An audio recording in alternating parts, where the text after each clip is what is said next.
Hello, this is Horjura. You've mastered the projectile sound system from episode 7, right? Today, we are dealing with the game's first impression and the sound players will hear the most throughout their gameplay. That is, UI sounds.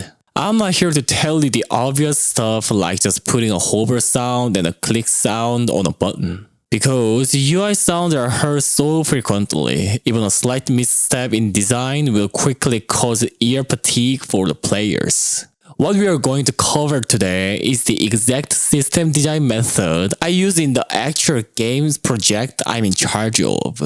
First, as a sound designer, the very first thing to do is to categorize the numerous UI sounds going into the game by their purpose. Like for the main menu, in-game UI, system UI, and so on. There is no need to keep the sound used only in the main menu loaded in the memory all the way inside an in-game dungeon, right? First off, let's build a MetaSound for the main menu. Right-click in the contents browser, create a MetaSound source and name it MSS SFX UI main menu. Double-click to open it and change the output format to stereo because UI sounds need to wrap around the entire screen. We are going to put the main menu open, close, and mouse over sound in here. If you just use shuffle or random here, you are in big trouble. If a player clicks game start, we can't have the close option sound popping up randomly out of nowhere. We need to give a precise command. This button was just pressed, so play this sound. For the record, we won't be using data table today. We are going to use an even lighter method, an integer, specifically the int32 input. This node acts like a railway switch, changing the sound path based on the number signal sent by developer. Click the plus button in the left input tab, select int32 as a type, and name it UI main menu. Now pull out a getWave accelerate node on the graph, and drag the inner pin to promote it to a variable. In the left detail panel, add elements to the newly created array variable and put in your prepared assets in order. Then connect the int input we made into the index and let's pull out a WavePlayer stereo and connect it to onPlay. Now, if the developer shoots numbers like 0, 1, and 2 to the UI index value from the blueprint, the MetaSound will play the sound corresponding to that number in the array.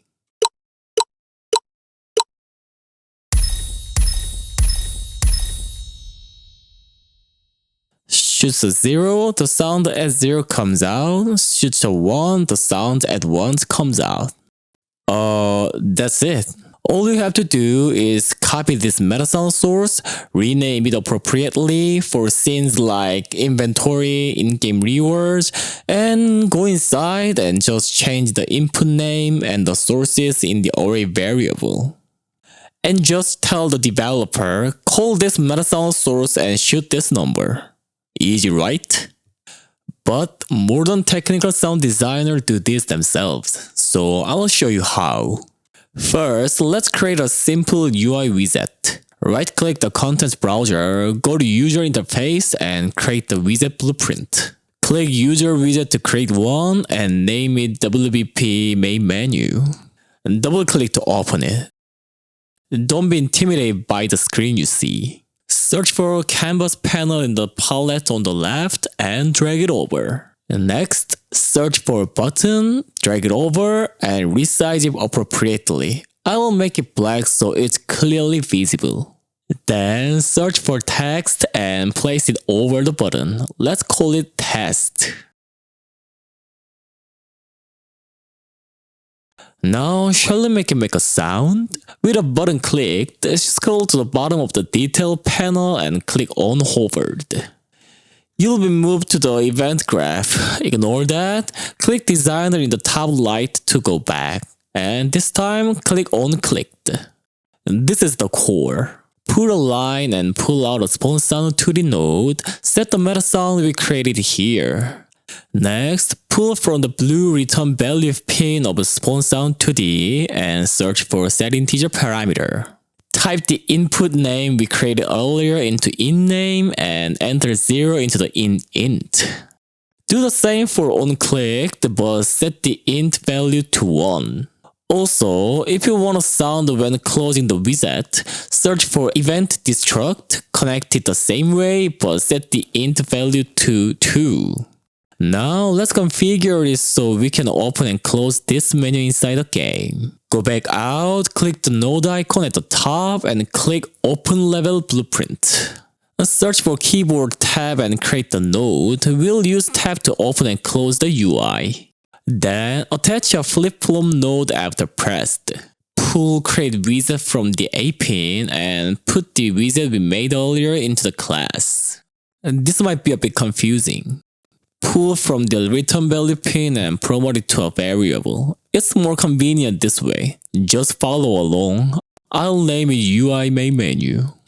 Then attach add viewport so it can be seen from the outside. Don't forget to connect the target.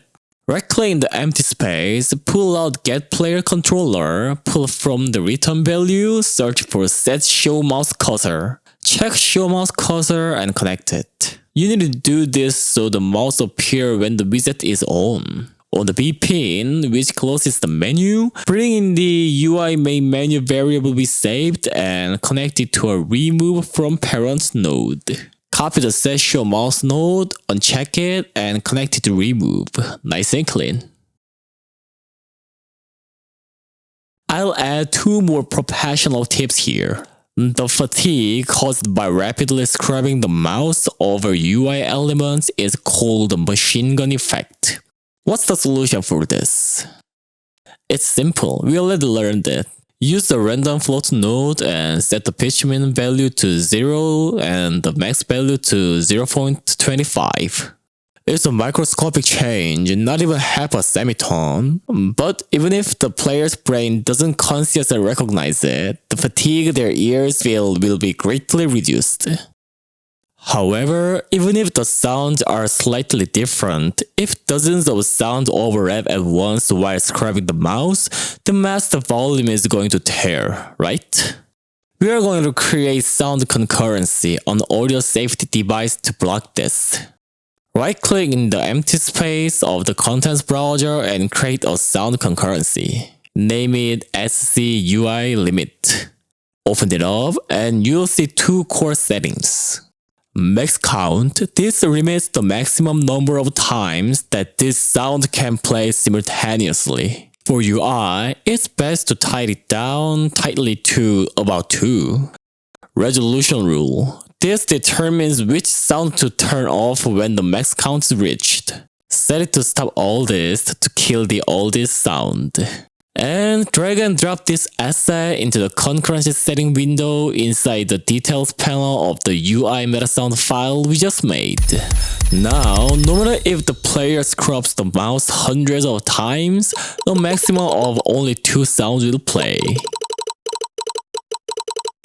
Final practical setting. In typical games, when a tutorial pop-up appears or you press ESC to go into the settings, you probably experience the in-game screen dimming slightly while the water sound drops and becomes muffled like you are underwater, right? We are going to implement that. First, we'll create something called a sound class.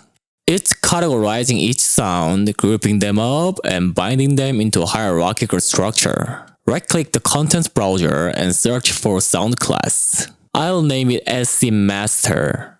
Double-click to go in and grep will appear. Drag the pin and connect 3 things: SCBGM, SCUI, and SCSFX. Classes vary for each project, but let's just keep it simple like this for now. Right-click the contents browser again and create a sound class mix asset from the classes menu under the audio tab. I'll name it SCM UI Focus. Double-click the asset to open it. The first setting we are going to do is which sound you are going to change. Press the plus button twice on the sound classes array item at the top and pick SCBGM and SCSFX. Next, dramatically reduce the volume adjust value to about 0.1 and let's lower the low pass filter to 2000. Lastly, for the natural transition, set the fade in and fade out times to about 0.4 seconds. If you put each sound class appropriately within the MetaSound, you're done. Since we just learned how to use the UI blueprint, we can do this ourselves.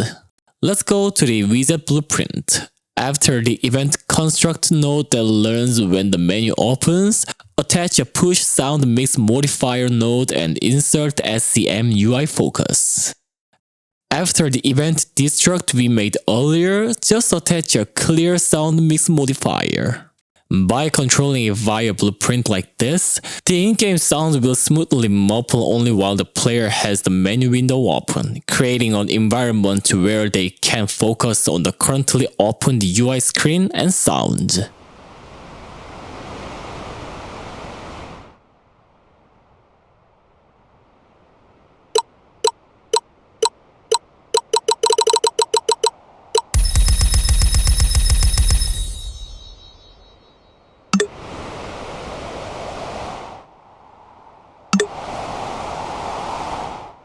Today, while building UI sound, we saved memory using int-dirt branches, prevented ear fatigue for the players with random pitch variations, prevented volume tearing with concurrency, and drew the player's focus using a sound mix. With this much, you can definitely be loved as a reliable sound designer in your project.